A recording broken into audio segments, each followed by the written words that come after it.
why Cobra Kai, the first season, as well as the show, is kind of the textbook example of how to do a 30 years later sequel or reboot. Something that many other franchises right now are totally screwing up, or at least...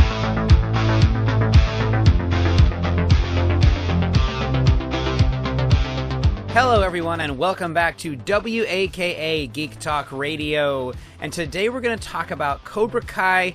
If you like this channel so far, please hit the subscribe button. Check us out on social media. Now, I want to say that I rewatched Cobra Kai Season 1 this week, kind of in preparation for Season 4, because I saw Cobra Kai back when it first came out on YouTube. And a lot of people I know didn't see it until Netflix took it over, and then they watched it. So they saw it only the last year or so, but I saw that first season on YouTube, and I was blown away on so many levels. Now, I will say, the other thing I want to talk about today is why Cobra Kai, the first season, as well as the show, is kind of the textbook example of how to do a 30 years later sequel or reboot. Something that many other franchises right now are totally screwing up, or at least feeling like a letdown, or feeling like a gimmick. I'm looking at you, Disney Star Wars sequel films, and I'm looking at you even more, Terminator Dark Fate. These franchises, they get reboots or sequels, and they don't seem to really understand what the originals were about, but they want to sell the title. First, I want to tell you, those of you who know me, when I had my original Facebook page for WAKA, I posted, when I first saw the first trailer for Cobra Kai, that I was very skeptical. I admit it, and I was. And the reason I was skeptical is I really love The Karate Kid. I saw it as a wee lad myself in the theater. Yes, I'm not saying how old, yeah, that's how old I am. I'm not saying how old I was. I was a very wee lad. And my dad took me to see it. And even though I didn't understand everything that was going on, it made a huge impression on me. And I'll never forget that moment, even as a little kid, whenever Mr. Miyagi jumps over the fence and beats up the Cobra Kais. And I was like, what the? I was just blown away. Anyway, so I've already been burned by the other reboots out there. A lot of them come by and they feel like they just, they kind of retcon things without really any explanation. It's like Star Wars The Force Awakens. Not a bad film, but the beginning, from the ashes of the Empire rose the First Order. What? That's it? That's your explanation for how basically an even stronger version of the Empire with an even bigger Death Star is back after everything in the first movies? Now, you got to explain that a little bit more, folks. But no, they don't really, unless you read the other material that's out there. I was worried that Cobra Kai was going to be like that, but I was wrong. It was great. The second reason I was skeptical was the first trailer. They kind of played up that YouTube joke. There's a couple of videos out there that, Daniel is the real bully thing. Okay, and honestly, if you actually believe that, you're an idiot. Or you wouldn't really watch the first movie, you understand what it's about. Daniel's not perfect, but Daniel's responding to 5 guys or more who are already popular in the school and dominate everything and gang up on him. He's in a no-win situation, and so many teenagers feel like that. And if they react like he does in the soccer field after getting tripped, then they get kicked off, but the other kids aren't harmed. I experienced that myself in high school. So I think that here, though, while they definitely make some jokes about that, that's not what they're doing either. And then the second trailer made me a little bit more excited. It showed the scene of basically whenever this young student, Miguel, gets bullied, and then they make the mistake, the bullies, of hitting Johnny's car, and Johnny gets involved, and then he starts teaching Miguel karate. And the other reason I was skeptical was I was just looking back at, are they going to ignore a lot of stuff that happened, just like, say, again, The Force Awakens, whenever Han Solo, in just a couple sentences, explains away the fact that he's back to where he was, doing smuggling after all of his whole journey, and him and Leia, and the classic, I love you, I know. It's all thrown out the window. Nope, with only a couple of sentences of explanation. Thanks a lot. I was worried they're going to do that because I'm thinking Johnny got really screwed over by Cobra Kai. It didn't work for him. He lost the tournament, and then his own, Kreese, his sensei, tries to choke him, breaks his trophy, and then in the third movie you find out that Kreese lost all of his students, and obviously including Johnny. So why would Johnny go back to that? I thought, okay, they're not going to deal with that, but they did deal with it, and that's the reason why this show is better than a lot of the other reboots out there, is because it deals with those questions in the show. And while I may not like every interpretation, it deals with them, at least. And that's really amazing. Now, one thing I didn't know they were going to get to do on this series, because it was just a YouTube series at the time, and I hadn't seen many premier YouTube original content series, is they managed to get the rights to all the original Karate Kid film footage. And that was a cool surprise. I wish that Star Wars had done that. They start off with actually using the scene of the original movie's classic finale, the crane kick that Daniel does, and he knocks Johnny down, and it goes and it shows a different alternate take that I guess was shot at the same time of Danny hitting the floor kind of like clunk, like he's out.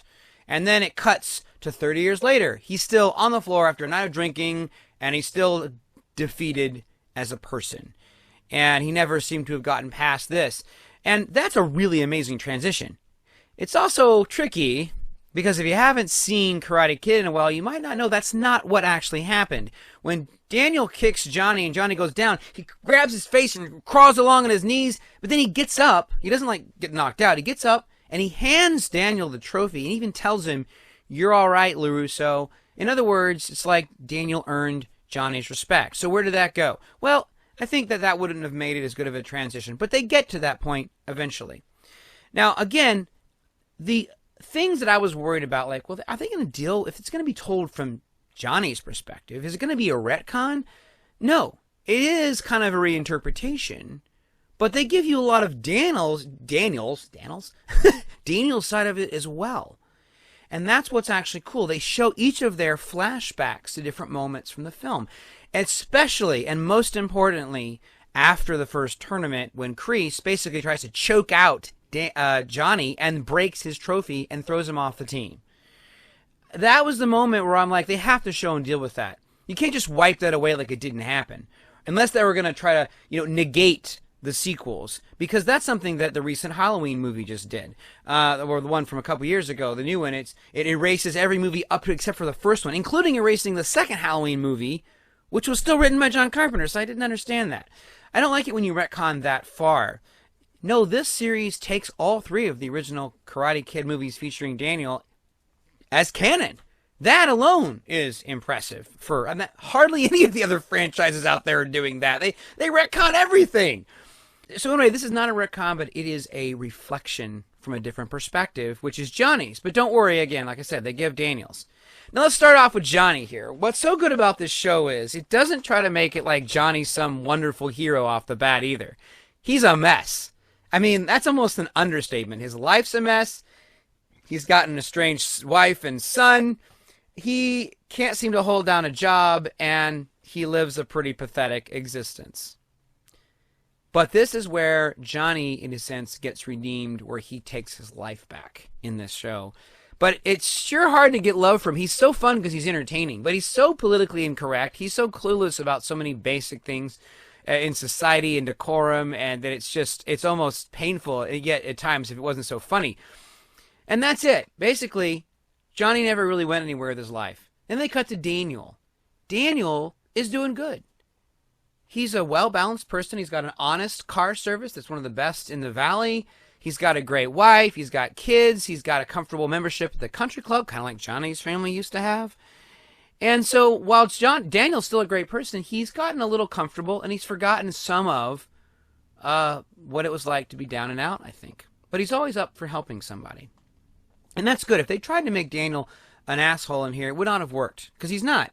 And one of the things about the Karate Kid series that's so amazing is it shows you how even Daniel's hot-headedness at moments is often justified, and when it's not, Miyagi really shapes him and really helps him become a better person. And they go back to that. Obviously, we couldn't have Pat Morita in this movie because he's passed on, but they have some flashbacks, some scenes, and some quotes by him that, as Miyagi, that are really very influential. And it shows you how much Miyagi influenced Daniel's life, which is also really cool. So the one thing I will say, though, that's kind of a retcon, or at least adding something to the mix to give you a little sympathy for the Johnny character's background in the first movie, is they show you some of his flashbacks through his very heavily edited way of remembering things, which really cuts out how nasty he was to Allie, his ex-girlfriend at the time, which he tries to make it like their relationship was longer than I think the original directors and writers intended it. And also, they give Johnny a nasty stepfather, and you find out the reason why Johnny was rich, at least for a while, was he had a stepfather come into his life, take over his family, and bully him more or less. And then Johnny kind of runs away to become part of, not runs away, but emotionally runs away to Cobra Kai, and that gives him the confidence that he wants from Kreese, which unfortunately also allows Kreese to turn Johnny into a bully himself. Now this is a bit of a retcon because John G. Avildsen, who directed the original and co-wrote that, talked about that Johnny was a spoiled rich kid. That was supposed to be kind of the original. They never dealt with his parent situation. He was supposed to be a rich kid. He's been given whatever he wants. And there's nothing about him having a nasty stepdad or him just getting pushed into this rich thing that he wasn't part of. So, but since it wasn't dealt with on screen really in the original Karate Kid films, they can get away with it here, even though I think it's a little bit of a fudge there. However, it plays very well into the master plan of this show. And when I say master plan, what do I mean? Well, let's talk about this. Cobra Kai's rules. Again, my question. Strike first, strike hard, no mercy. Well, how's that going to play out? And that is why the show is more brilliant than it even seems at the beginning.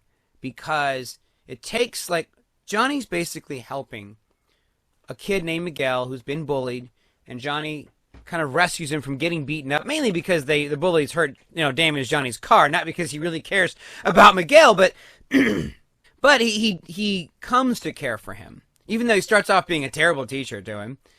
But then he makes a difference in Miguel's life, and Miguel begins to stand up for himself in school and silence the bullies. But the strike first, strike hard, no mercy begins to change Miguel a little bit too, and you see Johnny see that. That is what's really amazing in this series. Meanwhile, on the other side, Johnny's estranged son, Robbie, who wants nothing to do with his dad, ends up being trained by Daniel, and Daniel has no idea that Robbie is Johnny Lawrence's son. And it's a really interesting dynamic there, because it sets up an extra bit of tension that is something I did not expect that ends up being really cool. So, the reason why Cobra Kai works as a series to me in general is that it does what a reboot / 30-year sequel, which there's a lot of them right now, is supposed to do. It's not a title seller. It recaptures the dynamics, the themes, the ideas from the original trilogy, and it brings back the main two heroes from it and it gives us new, younger, interesting heroes to tie in with. These teenagers who the original heroes of Daniel and Johnny see themselves in. This is brilliant. And I'm just going to say to the creators of the show, Josh Heel, John Hurwitz, and Hayden Schlossberg, this is great, you guys. My hat's off to you. This would almost be the lesson to all other reboots or sequels out there. Hey, Disney, Star Wars, Kathleen Kennedy, I'm looking at you. J.J. Abrams, you guys, I mean, now finally, yes, The Mandalorian is doing things really, really well. I'm excited. But the big budget sequels, 7 through 9, were so inconsistent and they botched that in so many ways. Even if you liked one, I don't know anyone who likes all three of them. Now, the other thing is, this one is not what I call, in one of my WAKA terms, my WAKA terms, it is not a deja vu. For more information on what deja vu means, check out my video about it on this channel. So while it's a reboot, it doesn't retell the same story. It gives you similar dynamics of teenage high school life with adults who you see how they got where they are in life, and it's actually realistic. They don't leave it all off screen. And of course, there's another All Valley tournament at the end, and it's great, actually. It really is. In fact, that's one of the, it just brings back the excitement. They have the music from the first series, and they have a lot of flashbacks. And they even get to have scenes where Johnny and Daniel get to talk about stuff, even if they don't agree, as well as hate each other and talk to each other at the same time and love each other at the same time. It's all really cool. And as you know, if you've seen the next seasons, how this develops, it's pretty amazing. Now, as wonderful as it was to rewatch the first season of Cobra Kai, it also brought up a couple of the problems of the first season, a couple of the weak points, kind of amateurish things that they didn't do, thank goodness, in the following seasons, but that did hurt the first season a little bit as far as pushing this narrative along in a way that made it unrealistic in some points. So I will address those. The first one is, the first season, more than the other three seasons, has a lot of unspoken conflicts, or I should say off-screen resolutions. For example, the daughter, Daniel's daughter, Samantha, she's in a car crash, not driving though, at the beginning, first that damages Johnny's car badly and is the reason why he runs into Daniel in the first place, by having him have to bring it to the shop. And this is never really resolved with Daniel and Samantha. It's a huge catalyst, because whenever Johnny sees that Samantha is Daniel's daughter, he assumes, oh wow, the apple doesn't fall far from the tree, etc., even though Daniel knows nothing about Samantha's car crash. Samantha hasn't told it, and she's just now started hanging out with these bad friends who she eventually separates from. Would have been nice to have seen Samantha and Daniel resolve that in some way. Instead, you do see her mom ground her because of it, but you don't see Johnny find out about this where you can actually talk about it with the LaRussos. I really think that should have happened, because to me it left kind of a unresolved feeling there that pushed the story along. But the worst one is Daniel's cousin, Louis LaRusso, this guy. Okay, unnecessary conflicts, also resolved off-screen. Unnecessary conflicts, to me, are when someone who's not the main character does something stupid that causes the main character and another character, maybe their enemy or whoever, to get into a fight over something else. And that's what Louis does. Louis, who isn't anything like Daniel or Daniel's mom, and he seems like he's almost from a different LaRusso family. He's kind of arrogant. He talks big. He decides to take it upon himself to, as you may have seen, to damage Johnny's car with a couple of thugs to send a message. Now, he says this is a message from Daniel, but then he admits that it's not. However, Daniel never would have allowed him to do that, especially since Daniel's the one that fixed the car. But this stupid thing causes Johnny to then go find Daniel at his house. Now, Daniel denies it because he didn't do it and he had nothing to do with it, but they don't really explain that, and they don't ever show you Daniel resolving things with Louis off screen. You have Louis and him have an argument about something else earlier, but they really needed to do that too. Now, if you've seen the rest of the series, I thought the season 2 ending was pretty amazing, but the season 3 ending was just incredible. So we'll talk about season 4 in the next video. I'm going to do a retrospective on seasons 2 and 3, but probably not right away. Maybe when the next season comes out. But although I might. We'll see. If I get into the mood of watching Cobra Kai some more, then I will. It is really amazing, and it's wonderful to see this whole story brought back in a way with the characters today, in a way that gives them respect. Because this one is, someone said this show is fan service. No, it's customer service. Your fans are your customers. They're the ones that buy this product, that like the stories. They're the ones that have kept it alive and even worth doing all this time. It was such a smash hit because people love the Karate Kid movies, and these show's producers clearly do as well. And my biggest problem with a lot of the other reboots and reimaginings and sequels out there today is the producers clearly do not understand or care about the original franchises. Sometimes they do, like this, but not nearly enough. So my hat's off to you, producers of Cobra Kai. I'm looking forward to seeing what you got coming along. So look for my Cobra Kai Season 4 review coming very soon. Please subscribe if you like this. Thanks for tuning in to WAKA or WAKA. I am Nathan, and I will be back very shortly.